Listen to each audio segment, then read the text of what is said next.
Samajwadi party के senior नेता स्वामी प्रसाद मौर्य ने बागेश्वर धाम के महंत पंडित धीरेन्द्र शास्त्री के हिंदू धर्म को लेकर दिए बयान पर निशाना साधा है। उन्होंने कहा कि देश की आजादी सालों साल हजारों साल तक चलती रहे, इसके लिए देश को बांटने की साजिश करने वालों से हमें सावधान रहना चाहिए। स्वामी प्रसाद मौर्य ने कहा कि अगर कोई हिंदू राष्ट्र की बात करता है तो कल कोई खालिस्तान की मांग क्यों नहीं कर सकता। उन्होंने यह भी कहा कि सनातन धर्म और सनातन उपदेश भगवान बुद्ध के ही दिए हुए हैं और जो कोई भी इसे मानता है मैं उसका स्वागत करता हूँ।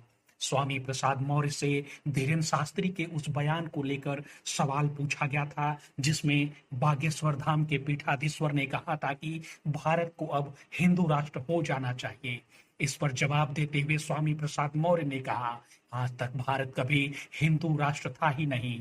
जब आज तक भारत हिंदू राष्ट्र नहीं था तो अब भी नहीं हो सकता, क्योंकि भारत का संविधान पंथ निरपेक्ष विचारधारा पर आधारित है, जिसमें हिंदू मुस्लिम सिख ईसाई सब भाई भाई हैं और हम इसे स्वीकार करते हैं। स्वामी प्रसाद मौर्य ने कहा कि अगर कोई हिंदू राष्ट्र की बात करेगा तो कल कोई खालिस्तान की भी मांग क्यों नहीं कर सकता है। कल कोई और बंटवारे की बात करने लगेगा, धर्म के आधार पर बंटवारे की बात क्यों नहीं कर सकते।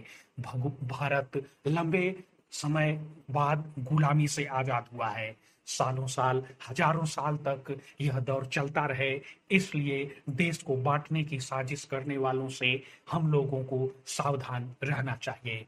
इतना ही नहीं, स्वामी प्रसाद मौर्य ने आगे कहा कि मैं सनातन धर्म में यकीन करता हूँ। बुद्ध ने जो उपदेश दिया था उसमें उन्होंने साफ कहा था, एस धम्मो संततनु, भगवान बुद्ध की कही हुई बात ही सनातन है और अगर कोई दूसरा उसे मानता है तो मैं उसका विरोध नहीं करता हूँ, क्योंकि सनातन धर्म, सनातन बात और उपदेश सब भगवान बुद्ध के दिए हुए हैं।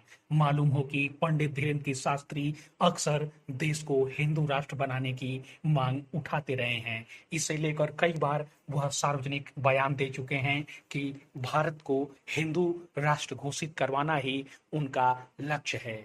धीरेन्द्र शास्त्री के इस बयान की कई बार आलोचना भी होती रही है। धीरेन्द्र शास्त्री के आलोचकों का कहना है कि भारत एक धर्मनिरपेक्ष देश है और यही बात संविधान में भी कही गई है। ऐसे में किसी साधु महंत जो खुद को ऐसा दावा करता है, उसे देश को किसी एक धर्म से नहीं जोड़ना चाहिए।